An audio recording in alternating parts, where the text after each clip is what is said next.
So, good afternoon. Good afternoon. So, this is the first time I've spoken here, but it's been a little while.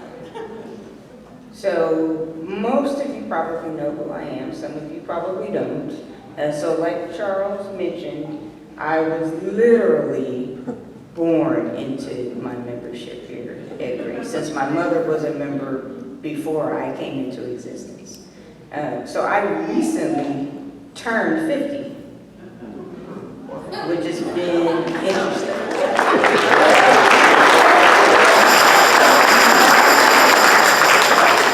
So I've been at Grace Church the entirety of my 50 years on. So when Pastor Cedric asked me if I would speak at homecoming, I said sure.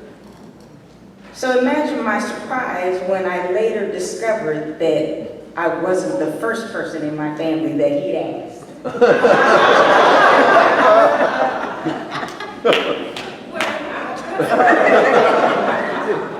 He asked my younger sister first, and she said no, that she doesn't do public speaking. So then he asked me, but that's okay, I'm not going to take that personally. Okay. So Pastor said that he wanted homecoming to be about our history at Grace. And while I've been thinking about what I was going to talk about, this one phrase kept coming to mind. Born and raised. So you've all heard that phrase, right? Born and raised. You probably even said the phrase, right? Born and raised. Which is usually in reference to the city of our birth or the state of our birth, right? Born and raised in Los Angeles, born and raised in California. So I looked up some definitions of what that phrase meant. And a couple of other things stood out to me. It implies that one's identity has been shaped by a place, and or that an individual has been nurtured by a specific place through childhood.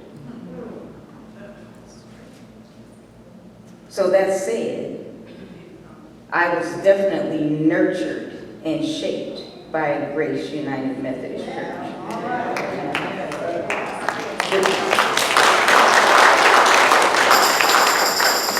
And I would say not only throughout my childhood, but still today.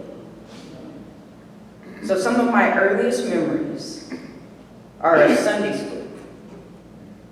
Mrs. Studemeyer, Mrs. Sally Bell, Mrs. McGee, and Mrs. Knight. So those of you who've been around as long as I have will remember those folks. So I'm seeing a lot of nods of the heads from some older folks and some of my peers who also remember being raised up with some of those key people. So back in those days, the whole Sunday school used to first meet in the chapel. And we, talk about the Bible first in the chapel, and we sing a hymn. Back in the day, I even plucked out some notes on the piano. And I do mean pluck out some notes on the piano. If I had to play What a Friend We Have in Jesus one more time, I was going to have it floating through my head while I was sleeping. So we meet in the chapel first before we disperse to our classes. So Sunday school played a prominent role. What I also remember is as a youth group, we would visit nursing homes. So with Mrs. Knightle, we would go visit nursing homes. So that's another prominent memory from back in the day. What I also remember is that at the age of 13, even though I was baptized as a baby, at the age of 13, I made a choice to be baptized. And that was Reverend Hubbard. So at the age of 13, I remember being dunked in that beautiful pool in our chapel. And that was Reverend Hubbard who dunked me in that pool. So that's a very strong and lasting memory of growing up at Grace. Reverend Hubbard baptizing me in that beautiful pool across the way. So another pivotal moment in my life's journey here at Grace Church happened at the age of 16. And that's when I received an invitation to join the Voices of Grace. And I'll tell you why that was such a pivotal moment.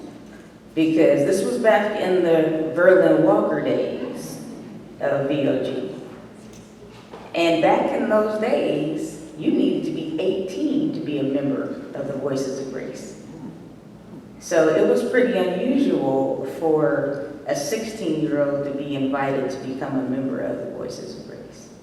I still don't know exactly why she allowed this little 16-year-old to join the choir, but she did, and it was amazing. This group of adults that let this little 16-year-old girl come sing with them. So I didn't drive. So guess what? My mom drove me to choir rehearsal every Friday night. And for the longest while, she sat in the car in the parking lot while we had choir rehearsal. Until Mrs. Walker realized that my mom was sitting in the car in the parking lot. And said, "What are you doing? Sitting in the car. Come on in here." And eventually, the choir took me under their wing and told her, "You drop her off and we'll get her home." And that was the start of what you now see. And I've been a member of this choir ever since. Amen.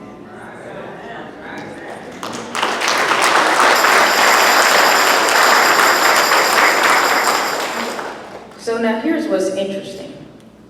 So we've all seen young people graduate from high school, go off to college, and they don't come back to their home church, right?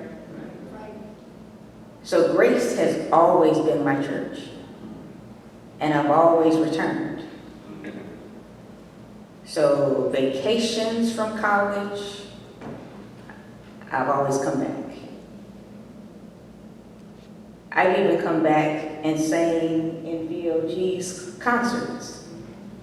They would make me a CD, and they would send it to me wherever I was. So when I went away to graduate school in Kentucky, they sent me a CD, and I came back in October and November, and I sang in a concert. I've gone away, and people have said, "Well, you just need to find yourself a new church." Those people didn't get it.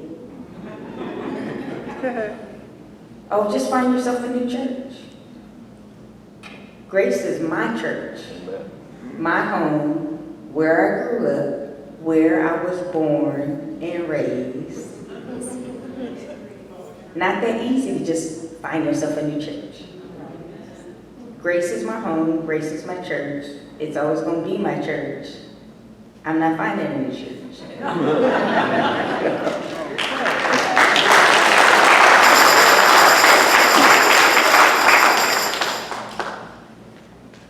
I love Grace United Methodist Church. I love the people at Grace United Methodist Church. I've been a part of Sunday school. I've been a part of the choir. I've been a part of the United Methodist Women. I've been part of the Mary Martha Circle. This is my home. This is my church. I'm not going anywhere. You stuck with me. I'm so glad that I had the opportunity to be here for this 51st homecoming celebration and to speak to my people. And I'm going to be here for another 50. God willing. And thank you, and God bless you all.